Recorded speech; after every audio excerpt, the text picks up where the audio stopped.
Testing.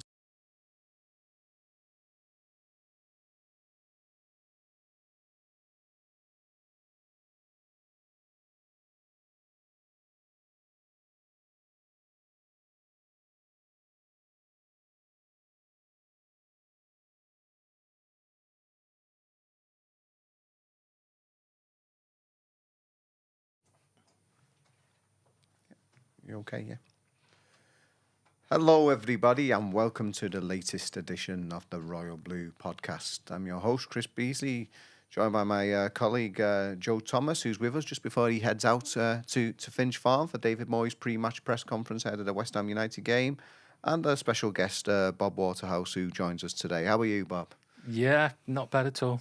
Yeah, as I say, Bob will be discussing contemporary Everton matters with us today, but he's up on Merseyside this weekend, promoting his new book. You might be see a copy of it there in front of us there, all about Bramley-Moore Dock and the future home of Everton, and the links to slavery. So it's a historical book which blends that with, as I said, the Blues' future home. We'll come to that at the end, towards the end of the podcast, but obviously he's discussing all contemporary Everton matters at the moment. And if we start, Joe, with Kevin Felwell, because there's been a lot of love for Kevin Felwell actually this week. His announcement was his departure was officially announced last Friday. It was something obviously we understood for a while that he wasn't on his way, but some of the Everton squad have been saying quite a lot of nice things about Kevin Felwell. Yeah, quite a few, haven't they? I think Jake O'Brien's one, isn't he? Timo Robinson, Idrissa Gueye and Abdoulaye Doucouré. So all players that have had strong dealings with him over the past. Obviously, he brought Idrissa Gueye back to the club, signed Robinson, signed O'Brien, and obviously worked through contract extensions with Abdoulaye Doucouré, didn't he? So I think it's really interesting. I think one thing that I think's always been clear, and I find this through my dealings with Kevin over the last 3 years, is that he's a very nice person. I mean, you take away the professional side of everything, and transfers and everything he's had to deal with at the club, and how people come down on their views as to how good a job he's done. He is, he comes across to me as a good person, as a nice person, someone that you want to have working at Finch Farm and be working with. So I'm not particularly surprised to see that people have nice words to say about him. I kind of think that he's quite a divisive figure for most of the time in terms of how well he's done with his transfers. I think that I've always thought that he's done a pretty decent job. I've always thought that when you look at the circumstances, the likes of him and Sean Dyche have had to operate within over the recent years, if anything, it's pretty difficult to be too critical because they've had to deal with such a mess. And the reality is Everton right now are still a Premier League club, and they've come so close to some what would have been a catastrophic relegation a couple of times. But really, this season and last season, they've had squads that have performed to a mid-table standard. And when you look at all the difficulties, the wider context they've had to work in, that really is quite impressive. And I think that also it's one that, albeit the arrival of David Moyes, and we know about his views on working with a director of football and how it's not necessarily something that he kind of chimes with, albeit that might have been the death knell for him and his future. It's also kind of improved his image, because what he has done is a lot of those signings that from last summer that Sean Dyche wasn't playing, and therefore there's a question mark on, is it Dyche's fault for not playing him, or has Farwell signed players that aren't good enough? Well, I mean, Jake O'Brien's come in, looks really handy.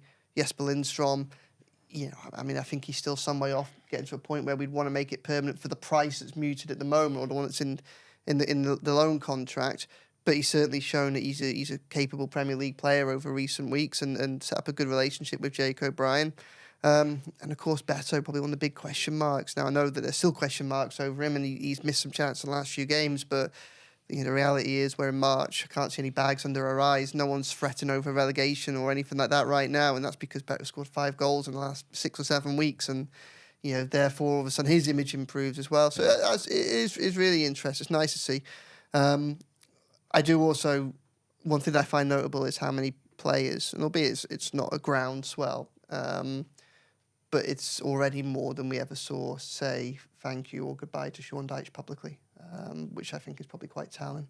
Yeah, Bob, it's always interesting to get a new perspective on this, but as Joe's pointed out there, a lot of players saying a lot of positive things about Kevin Farewell, but he does leave with his job description ending, as it were. There won't be a director of football at Everton next season. But what are your overall thoughts on the job that he did in what was obviously difficult circumstances? Well, he seems to have done a pretty good job this season with the relative lack of resources in the transfer market. I'm not quite sure about previous years. Yeah. But certainly it does seem to be leaving on a bit of a high note, given the very extenuating circumstances he had to work with this season. Yeah, I mean, you could argue David Moyes is actually making him look a bit better now, because some of those signings who were possibly struggling to get a look in under Sean Dyche, or struggling to actually make a contribution, are actually doing well. I mean, we've had a comment on this. Mr. Blue Sky said, I'd give Kevin Farewell a 7.5. Did a good job. Only major bad decision was Mopay. Yeah, well, I think everyone would agree that That's seriously bad. Yeah, I think everyone would agree that was a bad signing. I think that, again, I've been thinking about this week, and like I say, I come down on the view probably similar to Mr. Blue Sky there, that he did a pretty decent job in circumstance. I do think that it's important to recognise that the limitations, the constraints in which him and Dyche in particular were working under also gave them a little bit of a shield, because if things didn't go well, they could always blame it on the circumstances because they were so tough. And I do the thing with the Mopay signing is it's not just the signing of Mopay that was a concern. It was the fact that we'd just been through that really difficult season. Started with Benitez, ended with Lampard, relegation, survived that on the final week of the season. That felt like the first season where we had the big injury problems that ran through the squad, including with Dominic Calvert-Lewin. And I think Mopay was never signed as a player to be a backup for Dominic Calvert-Lewin. He was someone that's designed to work with Dominic Calvert-Lewin. And that was the last summer that Everton did a lot of business in. Or if felt like the last summer they could be proactive, that they went out and spent money and kind of did what you thought the recruitment team wanted them to try and do, rather than having to scrimp and save and be savvy and make compromises everywhere. And I do think that obviously Dominic Calvert-Lewin got injured right at the start of the following season. It was a bit of a mistake, I think, and it's a mistake beyond just the signing of Mopay not working, to have not fought harder or tried harder to make sure that there was a backup, like a proper backup that could have acted in his, if Dominic Calvert-Lewin was to get injured again and Everton had foresight of what that would look like, and it looks, we had Richarlison, but obviously Richarlison left.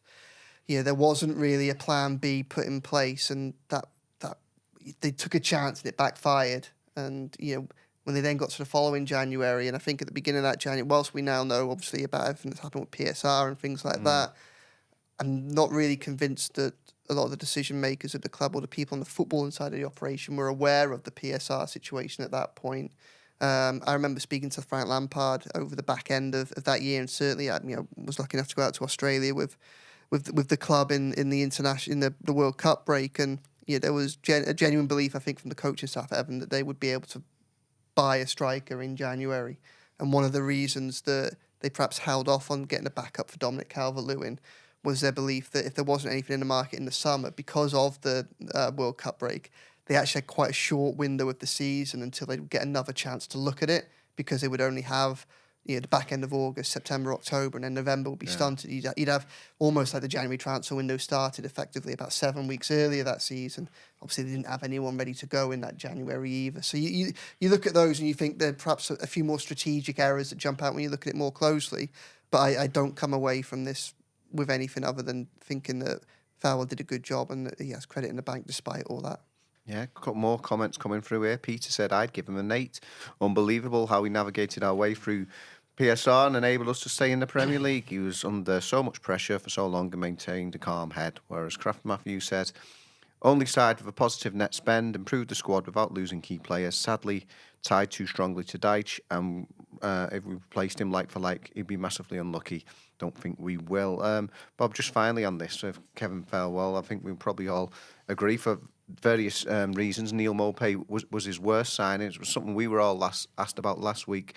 Who would you have as Farewell's best signing? If I put you on the spot now, out of all the players he signed, who would be you think was his best signing? To be honest, I think it's Nadai this season. I just think Ndai, he's yeah, been it's been so said, yeah. outstanding Yeah. in what was a severely underperforming team for the first half. And again, going back to the circumstances, he's been fantastic. Yeah. I mean, what was it about Ndai? I mean, it seems an obvious question, isn't it? But he's a sort of player that Evertonians maybe haven't seen for a while in terms of getting you off your feet. Yeah, absolutely. And he's got the confidence to keep possession and not get rid of it. Yeah. As if it's some hot potato, which quite a few of the others were doing at the time. Yeah. Well, Mr. Blue Sky's been back on. He agrees with you, Bob. Ndai, hands down. Who did you say, best Chris? signing. I said James Tarkowski I'd say last week when I was Tarkowski, asked. Yeah. Which we went through because of his consistency. Uh-huh. I agree. Ndai in time could. He's certainly the most. Looked like could be the most talented, but so far for me, I think James. I wasn't quite sure when his reign started, to be honest. Yeah. I think when you look at where that side was in the season that ended with Crystal Palace, we spent the final months that came out of that season having the chop and change between defenders so much. To his first signing was a centre back with a record that suggested he'd be able to play 30 plus games every season. He's been able to do that, and that consistency is something that Everton just have really struggled with even in recent years, isn't it, for players? So just having that presence at the back, and obviously he's been a talismanic presence at that. I think that's helped to get Everton to a point where they can then perhaps get players like Ndai to actually start playing exciting football, albeit it's taken until Moyes came for him to be fully unleashed. So I'd probably go Tarkowski with you, Chris. Yeah. Another one who's obviously been hugely important keeping Everton in the Premier League is Jordan Pickford. Now, it's Junior Fans Day at Everton this weekend. All games of late have been themed matches at Goodison Park. Obviously, with the Retro Day a few weeks ago. So there's going to be a mini groundsman, and going to be mini journalists, maybe looking at taking Joe and myself, giving us a run for our money. Although I must admit, I was there on Finch Farm on Monday, and they were all very lively, these mini-me's, as it were. And the moment Jordan Pickford came in, they were lost for words. So maybe Joe and I be all right for a few more years. On that score. But there's also a mini Jordan Pickford as well. So I got to speak to the real Jordan Pickford, and it's interesting. We're talking about all the love for Kevin Felwell, but all the Everton players have been coming out with various interviews in recent weeks, and they've all been saying about the great changes that David Moyes has been bringing in. Now, when I asked Jordan about David Moyes, obviously he knows him from back in the Sunderland days together. Now, he says, we're making teams feel under pressure by creating more opportunities, and we're suffocating teams. Suppose, Joe, in many ways, that's actually a very different sort of approach than what was happening under the previous manager. Yeah, it is. I mean, it feels like an Everton side that can go both ways, which we haven't seen for some time, isn't it? Sometimes, and wrote a lot about this in October, November time, especially after, remember the Brentford game, the 0-0 against 10 men for an hour, and then the Southampton game, both of which felt like real missed opportunities. That, there are times when, albeit being a cliche, attack is the best form of defence, and it felt like, for whatever reason, Sean Dyche wasn't quite capable of adopting that approach. It might have been a plan B, it might have been a backup, but and obviously, again, the circumstances in which he was working were very, very difficult. But it felt like most of his best results came from, or certainly, towards the latter end of his reign, keeping it very tight defensively, and then just hoping that someone like Dwight McNeil will come up with a belter of a set piece or something like that to aim for someone like a Tarkowski or a Dominic Calvert-Lewin, and that was it. And by all accounts, when he went to the Freakins in January after the Bournemouth game, the conversation went apparently along the lines of that kind of wasn't quite sure how to take them any further forward. And I think that David Moyes was at pains in the early weeks, especially I remember speaking to him after the 1-0 win against Brighton, very keen to give credit to Dyche for the fact that he inherited a very strong and resilient defensive unit. Mm-hmm. But that's pretty much all Everton were, I think, come the back end of 2024. And where Moyes has excelled is he's turned it into a side of a bit of an attacking threat. So all of a sudden teams have to think not just about how they get through Everton's defence, but also how they protect themselves from Everton as well. And just by giving them that multiple things to think about, obviously makes them harder to play against. And we've seen the success that's followed. I mean, Bob, how did you feel about David Moyes' return, and how are you feeling now about how it's gone? Well, it's far better than I think any of us could have hoped for. Yeah. And just listening to Joe now, you just wonder what would have happened to recent games under the Dyche mindset without McNeil being creative in midfield? I mean, would we have won anything? I don't know. I mean, I think the crazy thing is if they hadn't won a game, they'd still be outside the relegation zone. Believe it or not, I think it might be goal difference by now, but they'd be on 17 points with Leicester and Ipswich with a better goal. Well, we've presumably been with a better so goal lucky difference. this season that the bottom three are so far off the pace. Yeah. It's Yeah, no, it's not normally like this, is it? Well, yeah. I mean, last season was unfortunately. I mean, there's a danger that this is going to become the norm, which I think is another thing that we perhaps overlook a little bit. But during so many of the difficult moments last year and the controversy around the way in which Everton were treated with the points deductions, the reason for taking such a tough line and everything was always about protecting the integrity of the competition. And when you look at the following season after all those points deductions and the league's sewn up in February, the relegation places, to all intents and purposes, look relatively sewn up already. We're going to end up with a final 3 months of the season that really are essentially a parade minus a battle for the European spot. So, for all the work that's apparently being done to kind of protect the competitiveness of the Premier League, well, I'm not sure it's particularly worked out this season. It's a good job we have got the nostalgia for Goodison keeping us going over the next few months. That's definitely true, isn't it? So, well, that's been one of the things, though, to be fair to David Moyes, isn't it? He knows how to get the best out of Goodison. He's done that before, and he's doing it again now. It was almost becoming a chore for a lot of people this final season at Goodison. It should never have been like that. And the fans are actually able to enjoy it and look forward to going to Goodison again. Yeah, I must admit, it's one of the great pleasures of being a fan is the atmosphere. And my first book, The Fans, was really a tribute to those fans because, let's face it, they're the people that have got this club through the mess it's been in the last 4 or 5 seasons. You travel a long way for games. I do, yeah. And obviously, your passion and commitment's not in question at all. When we had those difficult periods, kind of, as I say, when we got to autumn this year, for instance, and you're still coming up. I mean, how did it become a chore, or did you still manage to be able to? This season has been the most difficult, and the first half of the season, our coach going back for a 5-hour journey after a home defeat, against poor teams like Southampton is not a happy place. No. But the whole atmosphere has changed under Moyes. Yeah. It's now a real pleasure to come up. Let's hope so. I mean, you're getting a bit. He's talking about a lot of love for farewell, some love for Joe here. Joe spot on, says Kraft Matthew. Bottom three being so poor is becoming the normal. The team's likely to come up even worse than the current ones, and the disparity in money is huge. Yeah, I think Leeds will be an interesting one next season. They almost might be the last opportunity to save the skin of the decision makers in the Premier League, because if they do make a fist of it, they'll be able to say, the last 2 years have been a bit of an anomaly. But if they don't, then it could be a mess. But just on what we're feeling, that then I've just written me Royal Blue column for tomorrow, and that's basically what I'm writing about Goodison. And now we can finally there are lots of happy side effects of the run of form that's come following Moyes' appointment. Obviously he can start looking at Bramley Moore, which we'll talk about later, and the transition in the future.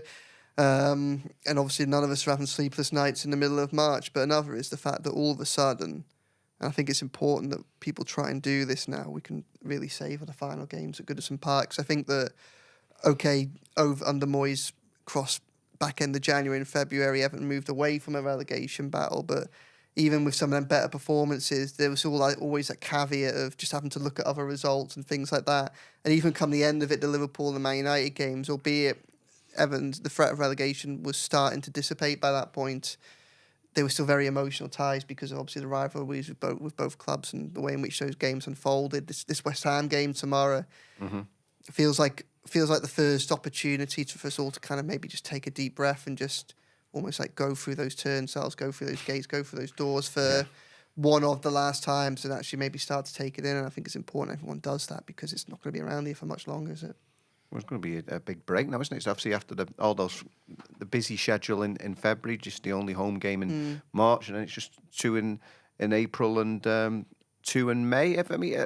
Bob, have you thought much about what you'll actually think when Goodison closes its turnstiles for the final time? Do you think it'll be emotional for you? Well, I've been coming to games since the 63-64 season at Yeah. Goodison, so I guess it will be. I mean, the club's got to move on, and as I've written about in the new book, I think they've made a really good job of this stadium, and I notice already there's negative comments coming out from United fans about the new Old Trafford, and we don't seem to have had that because of this massive consultation exercise they did to involve the fans, which is a real credit to the club, I've got to say. And, the architect has done such a fantastic job of blending the architecture into the local architecture of the warehouses, etc. So...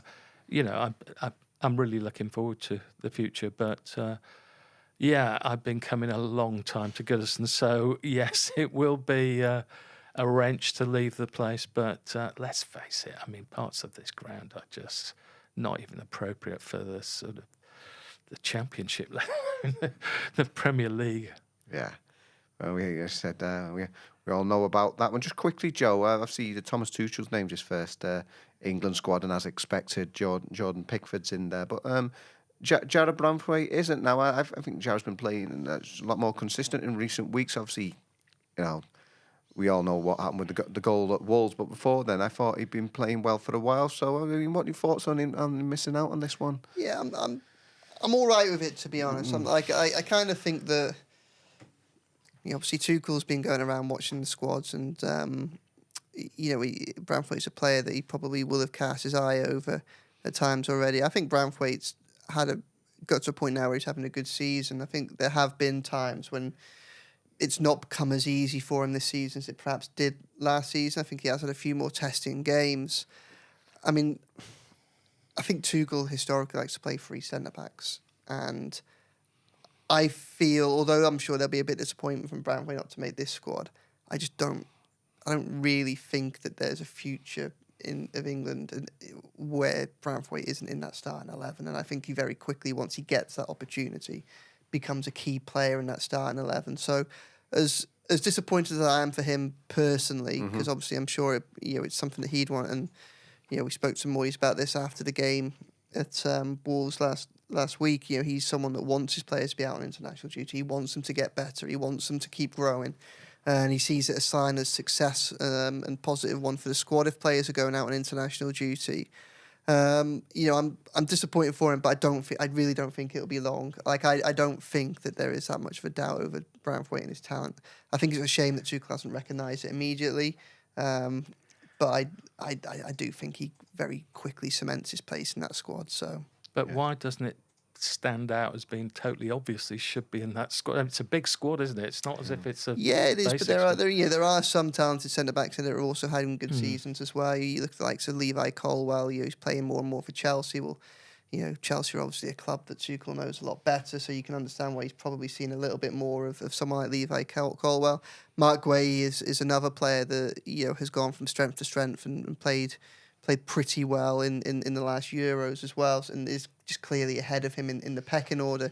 I think when you look at, I think this is quite a conservative with a small C squad when you look at it, because I think he's trying to blend a bit of the old and the new. So when you look at the likes of Kyle Walker, Jordan Henderson still being in that squad, I think that you can see that this is very quickly going to be a squad of transition, because those players aren't going to be in it for much longer.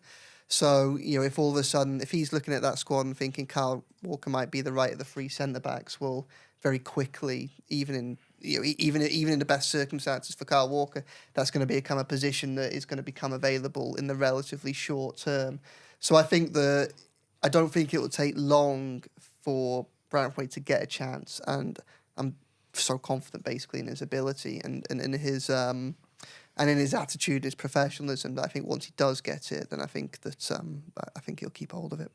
Bob, I think some of the viewers seem to be in your corner on this one. Mr. Blue Sky says, no, Branthwaite in the squad is madness. Teddy Dactyl says, Branthwaite distribution needs to improve. I mean, that's an interesting take. I'm not too sure whether I'd say that was the element of his game he needed to improve. But I agree with him. Kraft Matthew says Quanta being picked over him is a joke. Gibbs White missing out is farcical too. Yeah, that's it. Well, but I think you can like the Quanta one is probably the big one. Like I don't understand that. He's a player that. There was an argument that from some quarters that him and Branthwaite were of a similar trajectory at the start of the season, which is one I disagreed with because I thought that Branthwaite was ahead of him.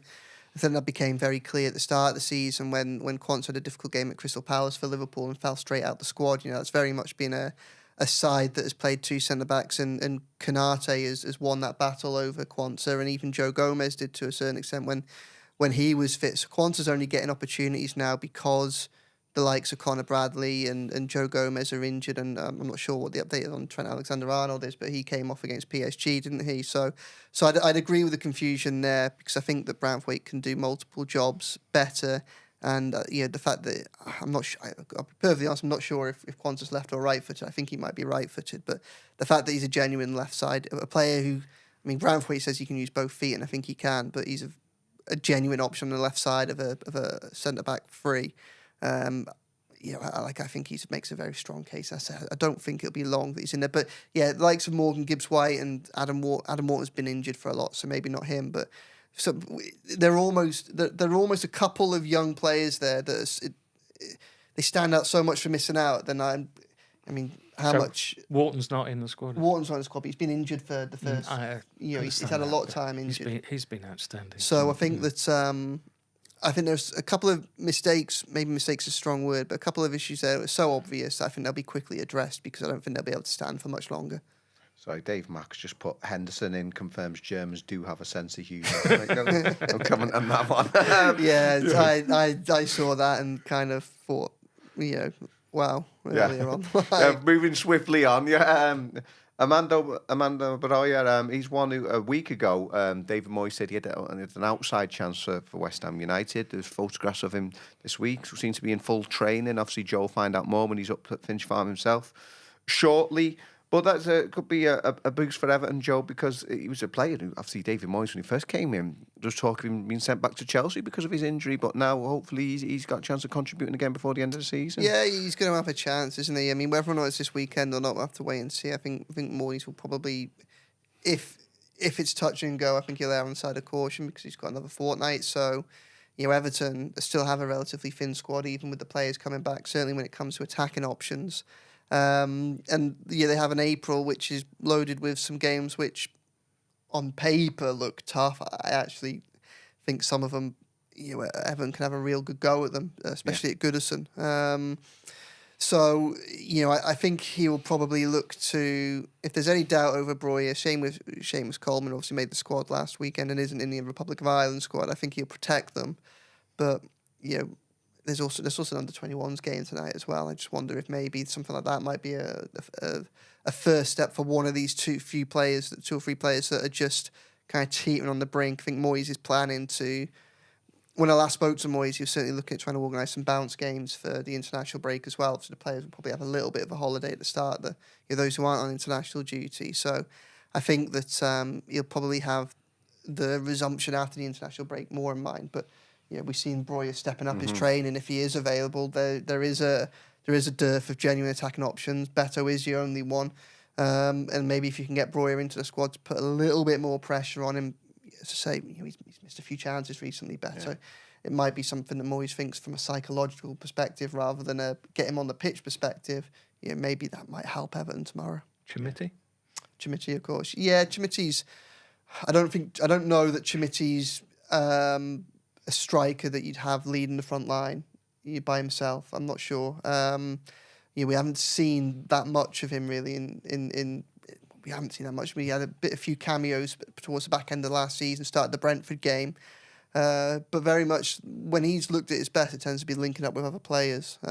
He's also got his injuries, hasn't he? Which has held him back. I think Chimiti's a player that if Everton were in a much better situation, he'd probably be out on loan. Really, so.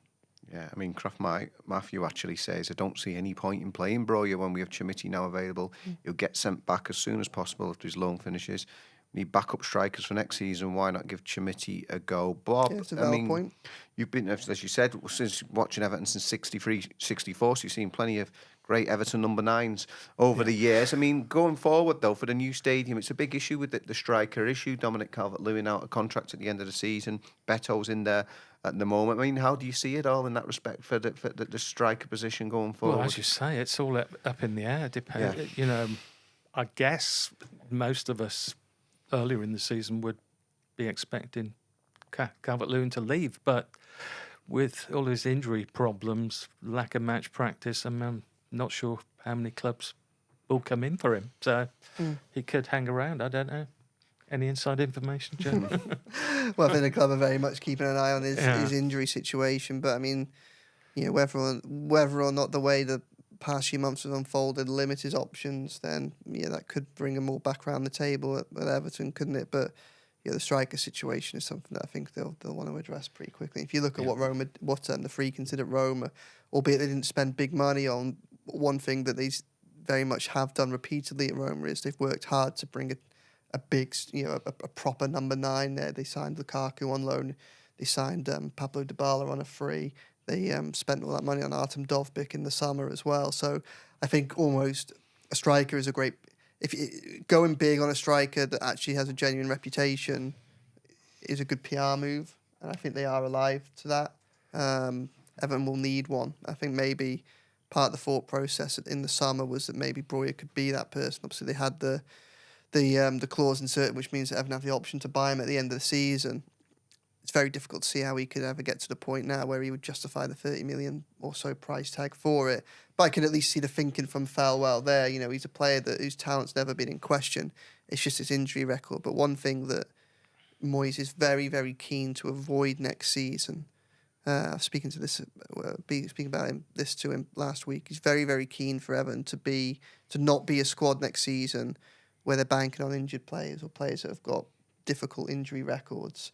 And I think that when you look at someone like Broja and when you look at someone like Dominic Calvert-Lewin, it becomes increasingly difficult to see how Everton could bank big sums, big resources on those, whether it be a big transfer fee or a big contract on a player that they're not sure about, because they're going to go into next season now. If the current squad remained as it was, then not only would you have Broja and Calvert-Lewin the big injury issues, but the players that are actually in contract, under contract beyond this summer, you're going to have Nathan Patterson continues with his big injury kind of concerns.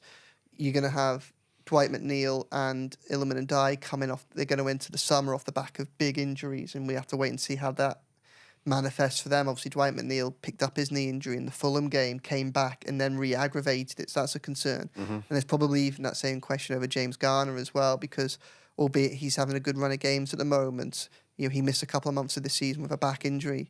He's only a young lad, and it was his second serious back injury already.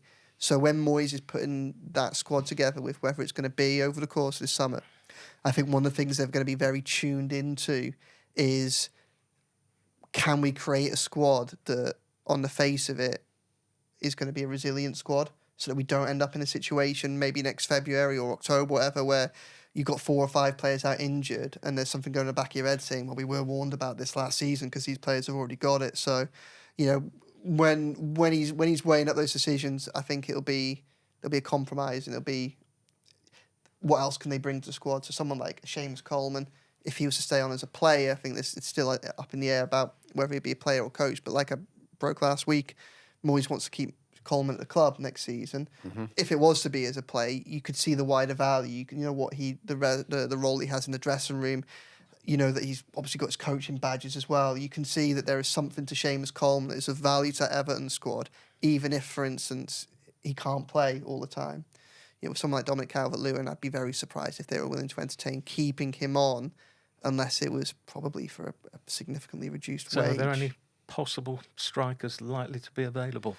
Well, I mean, it depends on the budget, doesn't it? I think that Everton will have a bit of a budget. They don't come cheap, do they? No.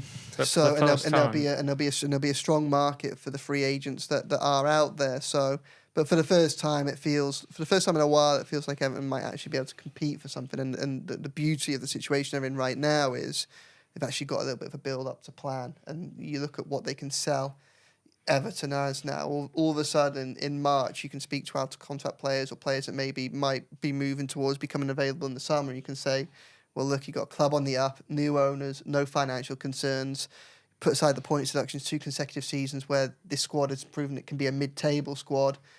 The ambition is to go even further and look at this bright shiny new stadium, which you could be the talismanic guide at Leeds. You could be the first number 9 in this first new stadium. Just imagine what an opportunity that would be for a player. So, we'll have to wait and see how they go. And I think it might we have to wait until after the end of June and the PSR cut-off point. But I do think Everton will be alive to the opportunities that exist for a striker.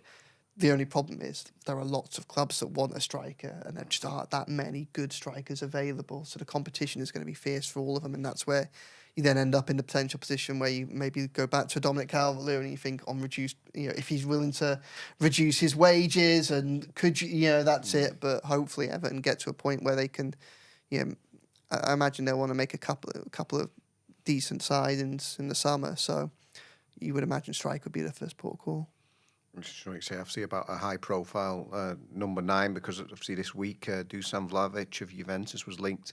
I did an article on that, looking at him, and got a lot of comments on there. But it'd be striking that balance if he'd clearly be a marquee signing, but do you want to take a second chance on somebody who's been a big money signing in the past and perhaps hasn't delivered, or maybe go for someone a bit cannier in terms of cost effectiveness? So that's the sort of the balance that the freaking group need to strike, don't they? They've been linked with Tammy Abraham a lot in the past, and he's a player that has had fits and starts in his career, and obviously you have the Roma connection there, which could be useful. But again, he's a player that's had big injuries, and that's also a problem. I spoke to Tammy after in the summer after he was here with Roma for the last pre-season game, and he seems a nice lad with his head screwed on. He wants to play football, but and we know they say the talent there is pretty clear, but probably similar to someone like like a Broja, and like a Dominic Calvert-Lewin. Again, it's the injuries and it's how much you're willing to spend. Obviously, there is a transfer fee or a wage packet where it comes down enough for you to go, well, actually, it's less of a gamble to go on this route, and it might be the most cost-effective and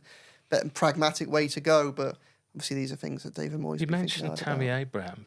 Does raise the question: is Roma going to be some sort of feeder club? Yeah, I don't think so. Because they should be bigger than that, shouldn't they? Well, yeah, no, I think they will, and obviously that's something that their fans were very concerned about when Everton took over. But I think that in a model like the one that the Freakins are building, obviously there will be times when it's pragmatic to kind of move. We saw the beginnings of this start to happen at the beginning of the season when, albeit I was. And we said this at the time, there were always so many hurdles in the way of John Textor taking over Everton that it looked a very, very difficult proposition to ever really seriously take. But we know that Fahad Mashiri was desperately seeking an escape route and perhaps didn't always deal with the realities of the situation before him. And whilst he was talking to Textor, obviously you have a situation where Everton buy Jake O'Brien from Lyon. They pick up Oral Mangala on the last day of the transfer window on a loan. That was a good move for Everton. You got John Texer on his Instagram there, wishing him all the best, and so you can see how those conversations can help people. So I don't think it'll be at the forefront of anyone's mind, but obviously there will be opportunities where there might be players that. Roma might have a dearth of, they might have a lot of centre midfielders, and Everton might need one, and same with strikers and things like that. There probably will be times when pragmatism will make sense. Well, as long as Everton don't become a feeder club for the Boston Celtics. I see that the freaking group have been linked with them this week, so maybe they might think Jared Branthwaite or Jake O'Brien could be the next Larry Bird, but they're maybe going to step too far in that respect. Just before we finish on your book, Bob, obviously we discussed the West Ham game. That's why we're here. Big game tomorrow, like I said, the only game of the month at Goodison Park, and it should be an interesting one because obviously David Moyes' previous employers and of course Potter was actually linked with Everton before he ended up going to West Ham, so it's an interesting dynamic there. Well, I think a lot of us might have preferred Potter to Moyes at the time, but I think in retrospect we got the better deal. Yeah. Yeah. I mean, in terms of getting the ground running and knowing the club inside out. I mean, on on the one hand, you might get like Harry Potter and he waves his magic wand, but could have easily been Chris, Brian come Potter. on. Harry, Brian. But are you expecting a good game tomorrow? What do you think? Well, I hope so. I hope it's not going to be some pointless mid-table end-of-season clash. But I think with leaving Goodison, we've got to go out on a high. So I'm optimistic we're going to do something. Yeah, so it actually takes us full circle to Bob's book, which I've already given a little plug to there. Do you want to talk about that one, Bob? Obviously, like you said, stunning cover there with the new stadium, but obviously set against an interesting backdrop. Yeah, if people don't realise the significance of the boat sailing past, it's obviously been superimposed on this picture, but it is the most notorious slave ship in history, the Zong, which did have major Liverpool connections, and most of the slaves were actually thrown overboard mid-Atlantic because I think they ran out of food or something like that. But I mean, I wanted to write a book about the new stadium, but I'm not any sort of expert in architecture or design and all this sort of stuff. So it led me. I do have a bit of a background in history, and that's really where the core of the book is. It's this guy, John Bramley Moore, who's gave his name to the stadium. Well, originally, I know it's not going to be called that in future, but I think to the dock where the stadium. I think this name might persist for quite some time. And he's quite an interesting character because he was an illicit slaver in Brazil, where slavery was still legal at the time. Some people have already pointed out, well, there's no slavery connection to Bramley Moore because slavery had been abolished for 30-odd years before the dock was opened in 1848. But it's all to do with Bramley Moore's trade and ownership of a plantation in Brazil where he made his money. But interestingly, as a future politician, he always denied he had any links. And he became Lord Mayor of Liverpool, eventually a Conservative MP. And that's where the story starts. And that's really the setting for looking at the history, both of the dock, the Liverpool docks, and the history of the city, right up to the present. Yeah, and it's quite a change of pace from your previous book, Liverpool FC Ruined My Life. Well, that was pretty much autobiographical, although it was historical in terms of my life. This one actually goes back to the Middle Ages and the founding of the city. Yes, and obviously you're up there and you're going to be not one but two book signings for you tomorrow. I've got noted down here, 10:30 to 11:30 at Pritchard's Bookshop in Crosby. And then you're outside the ground itself at St Luke's Church from 12 to 2:30 p.m. So if you want to come down and meet Bob tomorrow, there's a couple of opportunities there. Yeah, and it's downstairs at the church because I think they've got various things happening upstairs.